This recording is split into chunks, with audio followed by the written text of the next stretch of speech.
வணக்கம். நாம எல்லாருமே ஆன்லைன்ல பணம் அனுப்பும்போது மனசுக்குள்ள ஒரு சின்ன பயம் இருக்கும் இல்லையா?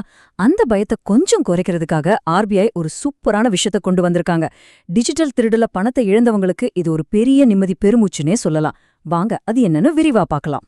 நம்மள நிறைய பேருக்கு இந்த அனுபவம் நேரடியாவே இருந்திருக்கலாம். இல்லனா நம்ம நண்பர்கள், உறவினர்கள் யாருக்காவது நடந்ததை கேட்ட பதறி போயிருப்போம். ஆன்லைன் டிரான்சாக்ஷன்ஸ் எவ்வளவு ஈஸியோ அதே அளவுக்கு அதுல ரிஸ்க்கும் இருக்கு. ஆனா இனிமே அப்படி பணம் போயிடுச்சேன்னு கவலைப்படுறவங்களுக்கு ஒரு நல்ல வழி பிறந்திருக்கு. சரி, முதல்ல நாம ஏன் இத பத்தி இவ்ளோ சீரியஸா பேசுறோம்னு பாத்துடலாம். சிம்பிளா சொல்லணும்னா, டிஜிட்டல் பேமெண்ட்ஸ் அதிகமாக இந்த டிஜிட்டல் கொள்ளையர்களோட அட்டகாசமும் அதிகமாகிடுச்சு. இங்க ஸ்கிரீன்ல நீங்க பாக்குறது சில காமனான டெக்னிக்ஸ் தான். ஆனா இந்த மோசடிக்காரங்க இருக்காங்களே, டெய்லி புதுசு புதுசா யோசிப்பாங்க. யூபிஐல திடீர்னு பணம் கேக்குறது, ஏதோ ஆஃபர்னு சொல்லி ஒரு பொய்யான லிங்க் அனுப்புறதுன்னு ஏமாத்த பல வழிகளை வச்சிருக்காங்க. டெக்னாலஜி நமக்கு எவ்ளோ வசதியை கொடுக்குதோ, அதே டெக்னாலஜியை அவங்க நமக்கு எதிராவே யூஸ் பண்றாங்க. இது வரைக்கும் நிலைமை ரொம்ப மோசமா தான் இருந்துச்சு. நம்ம பக்கம் எந்த தப்பும் இருக்காது, ஆனா பணம் போயிருக்கும். பேங்க்குக்கு போனா அவங்க கை விருப்பாங்க. போலீஸ்ல கம்ப்ளைண்ட் கொடுத்தா அது என்ன ஆச்சுன்னே தெரியாது. போன பணம் போனதுதான்ற நிலைமை தான் இருந்துச்சு. நிஜமாவே ரொம்ப கஷ்டமான ஒரு விஷயம் அது. ஆனா இப்போ அந்த நிலைமை மாறப்போகுது. இந்த பிரச்சனையை ரிசர்வ் பேங்க் ஆஃப் இந்தியா ரொம்ப சீரியஸா எடுத்துக்கிட்டு பாதிக்கப்பட்டவங்களுக்கு ஹெல்ப் பண்றதுக்காக ஒரு புது திட்டத்தையே கொண்டு வந்திருக்காங்க. இது நிஜமாவே ஒரு பெரிய கேம் சேஞ்சர்னு சொல்லலாம். ஒரு நல்ல நம்பிக்கை வந்திருக்கு. ஆர்பிஐ ஆளுநர் சஞ்சய் மல்ஹோத்ராவே என்ன சொல்லியிருக்காருன்னா, டிஜிட்டல் மோசடியால பாதிக்கப்பட்டவங்களுக்கு 25,000 ரூபாய் வரைக்கும் இழப்பீடு கொடுக்கறதுக்கு ஒரு புது கட்டமைப்பை நாங்க கொண்டு வர்றோம்னு சொல்லியிருக்கார். சோ இது வெறும் பேச்சில்ல, இது ஒரு உறுதியான நடவடிக்கை.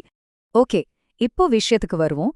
இந்த காம்பன்சேஷன், அதாவது இழப்பீடு எப்படி வேலை செய்யுது, எவ்ளோ பணம் கிடைக்கும், யாருக்கெல்லாம் கிடைக்கும், எல்லாத்தையும் டீட்டெயிலா பார்க்கலாம் வாங்க. நல்லா நோட் பண்ணிக்கோங்க. இந்த ஸ்கீம் மூலமா ஒருத்தருக்கு கிடைக்கக்கூடிய அதிகபட்ச இழப்பீடு, அதாவது மேக்ஸிமம் அமௌண்ட் 25,000 ரூபாய். இதுதான் லிமிட். இப்போ இந்த ரூல்ஸ கொஞ்சம் நல்லா கவனிங்க. நீங்க எவ்ளோ பணம் இழந்தீங்களோ அதுல 85% இல்லனா 25,000 ரூபாய். இது ரெண்டுல எது கம்மியான தொகையோ அதுதான் உங்களுக்கு கிடைக்கும். அதாவது முழு பணமும் திரும்ப வராது, ஆனா ஒரு கணிசமான பகுதி திரும்ப கிடைக்க வாய்ப்பிருக்கு. உங்களுக்கு இன்னும் ஈஸியா புரியறதுக்கு இந்த உதாரணங்களை பாருங்க. சப்போஸ் நீங்க ஒரு 10,000 ரூபாய் ஏமாந்துட்டீங்கன்னா அதுல 85%, அதாவது 8,500 ரூபாய் உங்களுக்கு திரும்ப கிடைக்கும். இன்னொரு உதாரணம், ஒருவேளை நீங்க 40,000 ரூபாய் இழந்திருந்தா உங்களுக்கு 85% கணக்கு வராது. அந்த அதிகபட்ச லிமிட் இருக்கு இல்லையா, அந்த 25,000 ரூபாய் உங்களுக்கு கிடைக்கும்.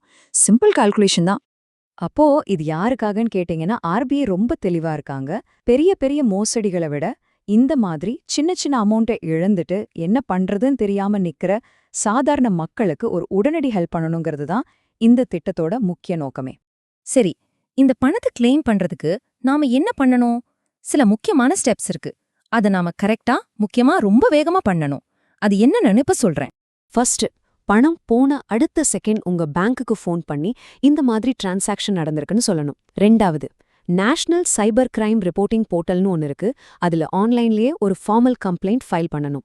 மூணாவது, அந்த கம்ப்ளைண்ட் ஃபைல் பண்ணதும் உங்களுக்கு ஒரு நம்பர் கொடுப்பாங்க, அதை பத்திரமா வச்சுக்கணும். அது ரொம்ப முக்கியம். கடைசியா, போலீஸ் இல்லனா பேங்க்ல இருந்து ஏதாவது கேட்டா முழு ஒத்துழைப்பு கொடுக்கணும். தேவையான ஆதாரங்களை காட்டணும்.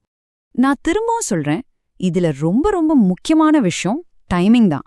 நீங்க புகார் கொடுக்க எவ்ளோ லேட் பண்றீங்களோ அந்த அளவுக்கு உங்க பணம் திரும்ப கிடைக்கிறதுக்கான வாய்ப்பு குறைஞ்சிக்கிட்டே போகும். சோ ஸ்பீடு தான் இங்க மேட்டர்.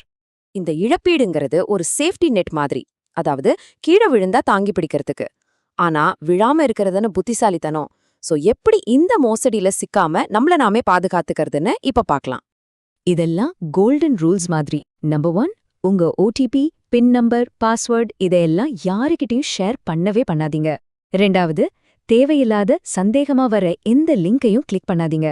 மூணாவது, யாராவது தெரியாதவங்க சொல்லி ஸ்கிரீன் ஷேரிங் ஆப்லாம் இன்ஸ்டால் பண்ணவே கூடாது. நாலாவது, ஃபோன்லயோ இமெயில்லயோ பேங்க் டீட்டெயில்ஸை யாருக்கும் கொடுக்காதீங்க. கடைசியா, பேங்க்ல இருந்து பேசுறோன்னு சொல்லி மிரட்டினாலோ இல்ல ஆசை காட்டினாலோ உடனே போனை கட் பண்ணிடுங்க. இன்னொரு நல்ல விஷயம் என்னன்னா, மோசடிக்காரங்க குறிப்பா வயசானவங்கள தான் டார்கெட் பண்றாங்க. இத மனசுல வச்சு ஆர்பிஐ அவங்களுக்காக சில எக்ஸ்ட்ரா செக்யூரிட்டி லேயர்ஸ் கொண்டு வர பிளான் பண்றாங்க. இது உண்மையிலே வரவேற்க வேண்டிய ஒரு விஷயம். சோ கடைசியா நம்ம புரிஞ்சுக்க வேண்டியது ஒன்னே ஒண்ணுதான். ஆர்பிஐ கொண்டு வந்திருக்கிற இந்த திட்டம் ஒரு நல்ல பாதுகாப்பு வளையம், சந்தேகமே இல்ல. ஆனா அதுக்காக நம்ம கவனக்குறைவா இருக்கக்கூடாது. நம்ம பணத்துக்கு நாம தான் முதல் காவல். இப்போ நான் உங்ககிட்ட ஒரு கேள்வி கேக்குறேன். ஆர்பிஐயோட இந்த புது ரூல் ஆன்லைன்ல தைரியமா பண பரிவர்த்தனை செய்யறதுக்கு உங்களுக்கு போதுமான நம்பிக்கையை கொடுக்குதா? இல்ல இன்னும் நாம தான் ரொம்ப ஜாக்கிரதையா இருக்கணுமா? இத பத்தி நீங்க என்ன நினைக்கிறீங்கன்னு யோசிச்சு பாருங்க.